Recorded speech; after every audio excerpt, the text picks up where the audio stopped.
Bon début de journée, content de vous savoir enfin debout avec nous ce matin. Très mouvementé dans l'actualité ce matin, on suit le dossier avec vous. Non, c'est certain, il est toujours plus facile de sortir du lit quand il fait beau comme ça.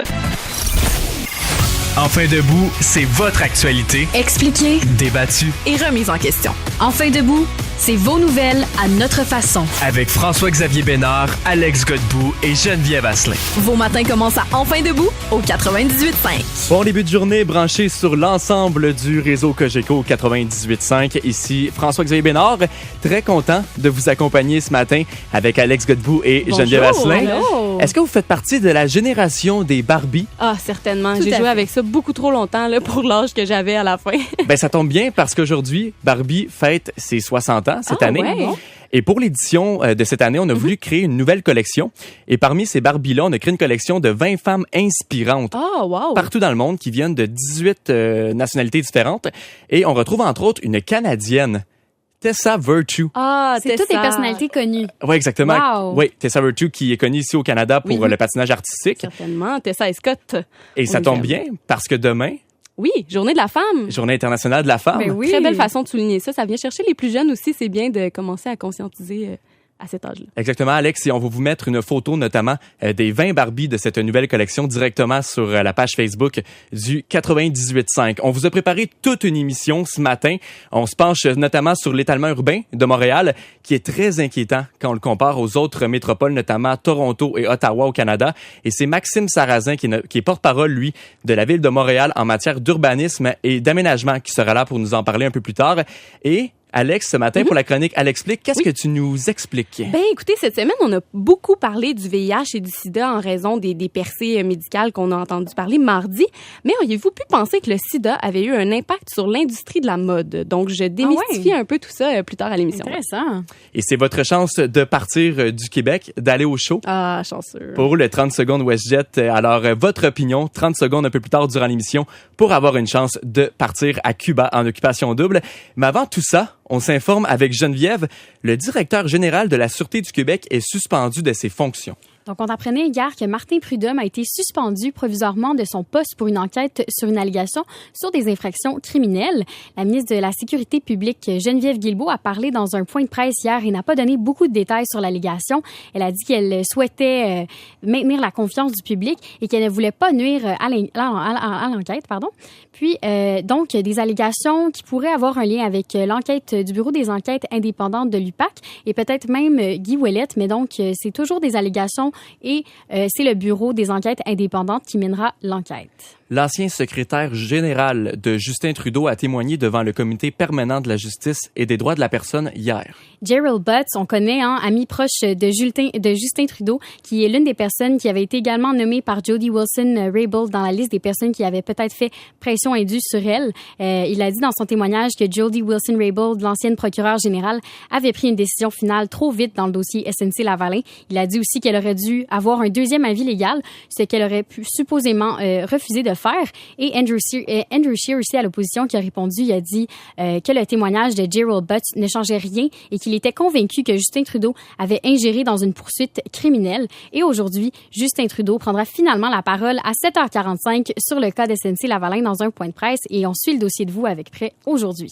Huawei entame un recours judiciaire contre les États-Unis. Oui, donc on a appris Huawei qui a porté plainte et qui veut interdire les administrations américaines d'acheter des équipements et des services du groupe chinois ou même de travailler avec des entreprises tierces qui sont des clients de Huawei. Donc beaucoup de bruit encore avec la compagnie et les États-Unis. Les États-Unis qui accusent Huawei d'espionnage et d'avoir des équipements qui pourraient être infiltrés à Pékin. On se rappelle que Meng Wanzhou, la directrice de la compagnie, a été arrêtée au Canada pour ces allégations. Et le 8 mai prochain, ce sera le processus d'extradition qui commencera officiellement. Un homme de 26 ans a été assassiné à Laval hier. Le meurtre a eu lieu à 6 heures dans le quartier Auteuil à Laval, devant l'entrée de sa résidence.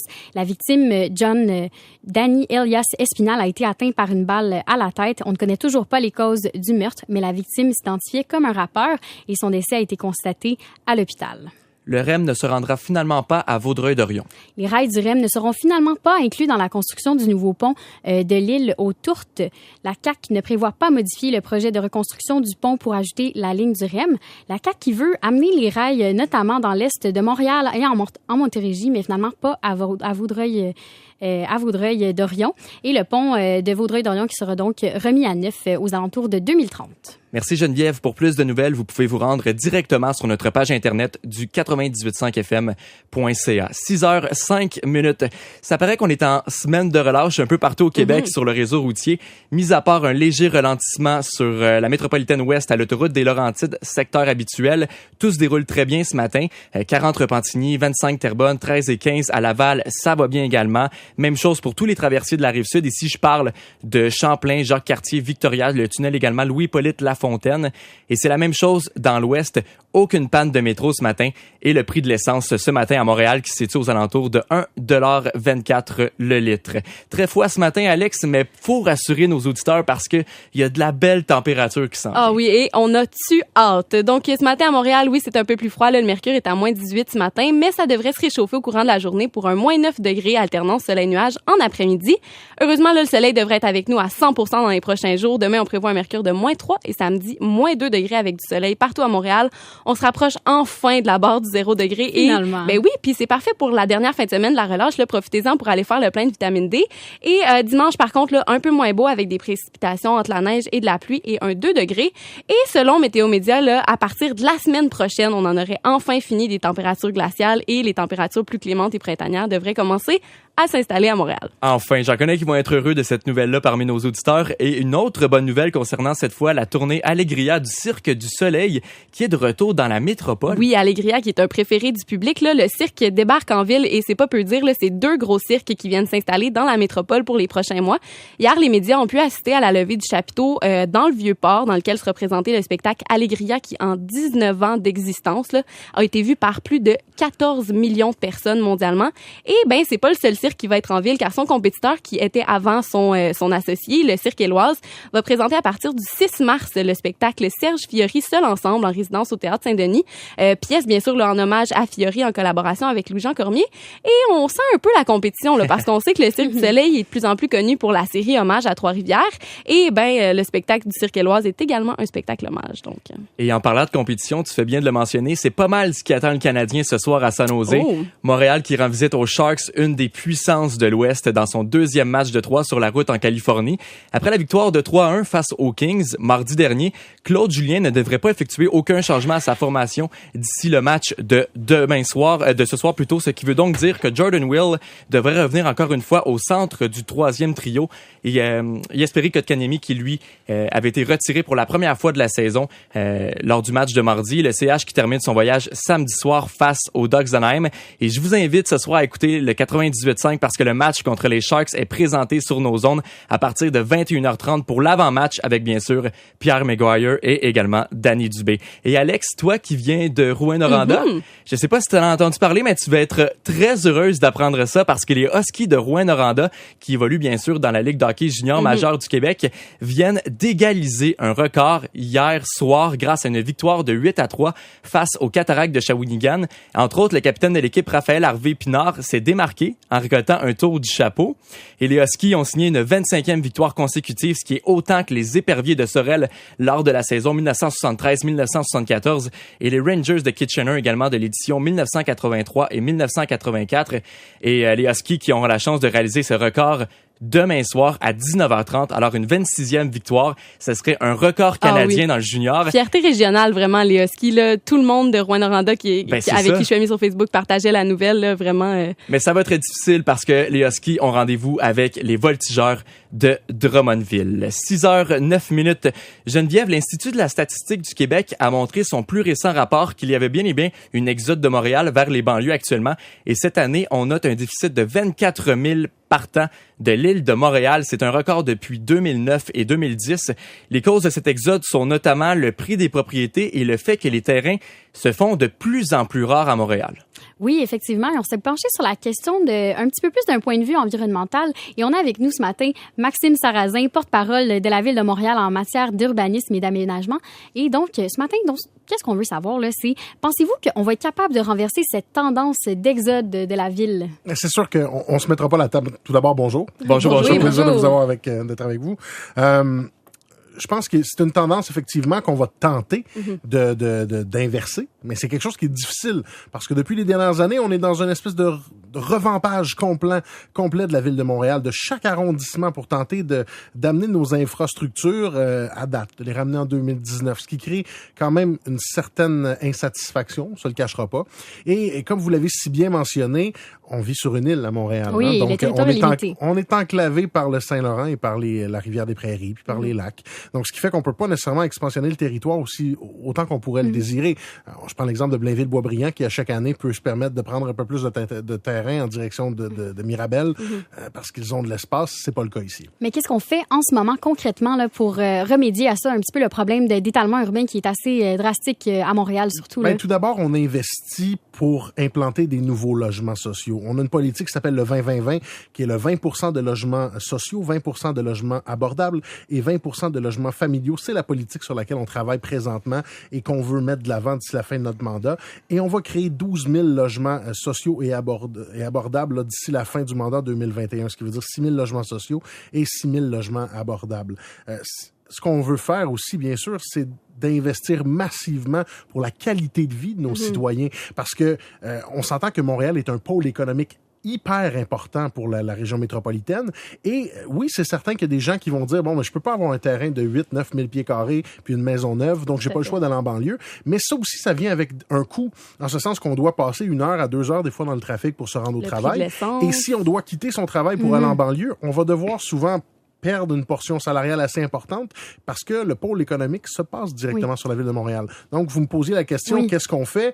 On investit 75 millions de dollars sur 3 ans pour acheter des terrains riverains, pour reverdir le territoire, pour prendre soin de nos plans d'eau, pour que les familles qui vivent à Montréal puissent avoir un espace pour aller sur une petite plage locale et bénéficier du Saint-Laurent pour se baigner, par exemple, ce qu'on pouvait pas faire auparavant. Donc ça, c'est des éléments concrets et on s'occupe de financer les aménagements publics, les festivals, les festivités, s'assurer qu'on puisse avoir une ville qui est en mouvement, qui est agréable pour nos familles. Tenter de garder les gens ici également. Exactement. Et d'un point de vue un peu plus commercial, est-ce que vous pensez que c'est approprié de promouvoir des gros espaces commerciaux, là, comme par exemple le Royal Mount, là, alors qu'on a de la difficulté justement à gérer ces terrains-là urbains et d'avoir des espaces résidentiels qui sont faciles et abordables pour les habitants? Ben là, vous parlez d'un projet d'investissement qui est à proximité quand même des autoroutes. Donc, c'est très difficile d'aller faire une implantation de résidence dans un coin où on a principalement la 15 et des Caries. Des Caries, je veux dire la 40. Donc, c'est certain que dans cet espace-là, oui, on va construire, on va s'assurer de promouvoir le commerce parce qu'on est à proximité aussi d'un pôle économique important. Et tout cet espace économique-là va permettre aussi de revitaliser Westmount, puis le Côte-des-Neiges, et puis tout l'espace d'arrondissement environnant vont bénéficier aussi de ce pôle d'attraction économique. Et finalement, est-ce que vous trouvez que l'aménagement à Montréal est approprié? Est-ce qu'il est bien aménagé efficacement? Avoir des autoroutes, est-ce que vous trouvez que c'est la façon la plus facile de rendre ça accessible? Ben, si vous regardez nos plateformes, vous allez voir qu'on mise bien sûr beaucoup plus sur le transport collectif que sur l'ajout d'autoroutes. D'ailleurs, on milite fort pour la ligne rose auprès du gouvernement du Québec puis du gouvernement fédéral afin d'implanter cette économie verte, mais surtout de transport durable. Pour nous, c'est ce qui fait la distinction de Montréal. Maxime Sarrazin, porte-parole de la Ville de Montréal en matière d'urbanisme et d'aménagement. Merci beaucoup pour votre temps ce matin. Merci infiniment. Et en 2005, Toronto, ceinture verte de 7200 km. On avait réglé une situation à Toronto en imposant ça. Et on avait vu justement que l'étalement urbain avait descendu de 2,91% entre 2006 et 2016. Mais pourtant, à Montréal, on règle pas ça. On n'a pas créé quoi que ce soit côté autoroute pour essayer de régler cette situation-là. Et on le voit, durant les 10 années entre 2006 et 2016, c'est 11% de l'étalement urbain qui a augmenté au lieu de diminuer. Ça ne fait qu'augmenter et je pense qu'il va falloir qu'on ait des mesures un peu plus radicales qu'il va falloir prendre du côté municipal. Donc, ça reste à voir. Ça va être un dossier qu'on va suivre avec vous. 6h14, on s'arrête un court moment. Au retour, c'est à vous de prendre la parole pour le 30 secondes WestJet. Et oui, parce que le 98.5 vous offre la chance de devenir finaliste pour remporter un voyage à Cuba d'une semaine en occupation double dans un hôtel 5 étoiles grâce à WestJet. La question WestJet du jour, ce qu'on veut savoir, c'est trouvez-vous que la ville de Montréal est une ville facilement habitable? 514-790-0224. On revient, restez là. Ici votre capitaine, veuillez attacher votre ceinture et commenter l'actualité. Grâce à WestJet, votre opinion pourrait être payante. Tous les matins, soyez à l'écoute d'Enfin debout et prononcez-vous sur la question WestJet du jour. Vous aurez seulement 30 secondes pour donner votre opinion. 30 secondes qui pourraient vous permettre d'échanger votre manteau pour un maillot. À gagner, un voyage à Cuba en occupation double dans un hôtel 5 étoiles sur les ailes de WestJet. Plus de détails sur westjet.com. Vous êtes de retour au 98.5 et la question qu'on vous posait juste avant la pause, c'est est-ce que vous pensez que ça va avoir un impact directement à Montréal? Est-ce que c'est habitable, Montréal? Et on commence tout ça avec notre premier appel. C'est Philippe qui est là. Philippe, alors ton opinion sur le sujet, oui. Je suis content d'avoir la ligne. J'espère m'en aller dans le sud. Mais moi, Montréal, c'est plus habitable. Moi, j'ai habité là pendant mes études. Puis, si je voulais avoir une famille et une qualité de vie, j'ai dû sortir de la ville. Puis, m'en aller en banlieue. Puis là, le gros problème avec ça, c'est que je fais 2 heures de trafic par jour. Puis, ça nuit à toutes les autres aspects de ma vie. Est-ce qu'il vous reste 10 secondes? Est-ce que vous avez quelque chose d'autre à dire ou non? Oh, ben, j'aimerais ça saluer mon père. Non, par contre, il n'y a pas de salutation, malheureusement, Philippe. Merci beaucoup d'avoir participé. Je vous rappelle que 30 secondes, écoutez, c'est un 30 secondes précis. Vous avez la chance de partir dans le sud. Alors, vraiment, soyez concis, mais donnez une opinion qui dure 30 secondes. Ça vous donne plus de chances, notamment, de partir dans le sud. Et on poursuit avec notre deuxième appel de ce matin. On parle avec Mario. Salut, Mario. Hey, bonjour tout le monde. Moi, je vous avoue, là, moi, je viens de Saint-Lin-Laurentide. Puis là, écoute, moi, je suis descendu à Montréal il y a comme 2-3 semaines pour le show de Guy Nantel. Écoutez, ça n'a pas de bon sens. Je pense que j'ai passé plus de temps à me stationner mon char qu'à écouter le show. Non, mais ça n'a pas de fin bon sens. Puis là, je sais que j'ai 30 secondes, fait que je vais essayer de placer mes mots, là. Mais, tu sais, tu veux descendre, vous dites, hein, on parle de transport en commun. Et non, ça n'a pas d'espèce de bon sens. Tu vois là, tu risques de te faire poignarder en sortant. Puis après ça, tu arrives là, puis tu te dis, hey, qu'est-ce qui va arriver? Il y a du monde en burqa, en niqab qui vont venir enlever tes enfants. Merci, Mario. Merci beaucoup pour votre temps. Le 30 secondes est terminé. Ben moi, personnellement, qui vient de la région, là, c'est pas Saint-Lin-Laurentide, c'est Rouyn-Noranda. Puis, je suis pas tout à fait d'accord avec Mario. Là. On va pas y aller dans le racisme ici et tout ça. Parce que oui, Montréal, il y a du trafic, c'est épouvantable. La construction me réveille à tous les matins. Mais écoutez, je dois avouer que je suis amoureuse de Montréal quand même. Puis, je pense que c'est correct que je donne mon opinion là-dedans parce que j'ai vécu vraiment les deux réalités. Là. Fait que Mario, pas tout à fait d'accord avec vous ce matin. 6h17, on vous dévoile un peu plus tard l'appel gagnant. Alors, je vous rappelle le prix. C'est un voyage en occupation double à Cuba sur les ailes de WestJet dans un hôtel 5 étoiles. Mais juste avant, c'est votre moment, la chronique Elle explique. Alex, percée majeure en santé cette semaine. Je sais qu'on peut pas crier victoire encore, mais mardi, on annonçait pour la 2e fois dans l'histoire que la rémission complète d'un patient atteint du VIH ou SIDA pour certains était en processus. Mais là, tu vas un peu plus loin aujourd'hui. Ben oui, parce que là, dans la lignée du film Bohemian Rhapsody, entre autres, là, qui nous en a appris plus sur l'impact du sida dans le monde de la musique, moi, je me suis penchée sur l'impact de la maladie sur l'industrie de la mode. Parce que c'est vraiment 2 variables qui sont beaucoup plus liées qu'on pourrait penser. Et ce qui est arrivé, en fait, c'est que dans les années 80, à New York, le sida a coûté la vie de plusieurs gens super créatifs et talentueux, des couturiers, des stylistes, des photographes, des directeurs artistiques qui, eux, étaient en train de forger le monde de la mode de ces années-là, des années 80-90. Et donc, ils ont perdu beaucoup de créateurs et beaucoup de gens dans ce milieu-là. Et en plus d'être en deuil de tous ces gens-là, ben l'industrie perdait du financement pour les couturiers masculins parce que c'était devenu vraiment risqué de financer les couturiers hommes parce que, bon, là, les créateurs voulaient pas admettre qu'ils étaient atteints du sida parce que le sida était, dans le temps, automatiquement lié à l'homosexualité et le sida et l'homosexualité étaient super stigmatisés à l'époque, ce qui faisait très peur aux investisseurs. Et les femmes là-dedans, qu'est-ce qu'on en pense? Écoute, c'est vraiment très triste à dire, mais tout ça, ça a été bénéfique pour les femmes parce que ça a pris une crise du VIH et du sida pour que les femmes aient l'opportunité de percer dans le monde de la mode parce que le financement qui était retiré aux hommes à l'époque a été accordé aux femmes cette fois-ci. Et aujourd'hui, on est où avec ça? Parce que je sais que c'était présent dans les années 80, mais aujourd'hui, qu'est-ce qui se passe? Écoutez, moi, dans mes recherches, j'ai vraiment été étonnée parce que, écoutez, je trouve qu'on n'en parle pas assez du sida, on en parle seulement occasionnellement, puis il y a tellement d'avancées dont on n'entend pas parler que j'ai adoré découvrir. Les gens qui ont le VIH aujourd'hui peuvent rester en bonne santé et vivre là vraiment pleinement et longtemps s'ils ont les traitements appropriés. Et bon, dans les avancées, il y a entre autres un médicament qui s'appelle le Truvada, aussi appelé la PrEP, qui est une pilule à prendre chaque jour. Et ça permet de réduire le risque de contracter le VIH de plus de 90%. C'est comme une espèce de contraceptif PrEP à VIH. Par contre, et ce qui est très important, c'est que la PrEP, ça réduit uniquement les risques d'acquisition du VIH et n'évite pas donc la transmission des autres ITS comme la gonorrhée, la chlamydia, la syphilis, etc.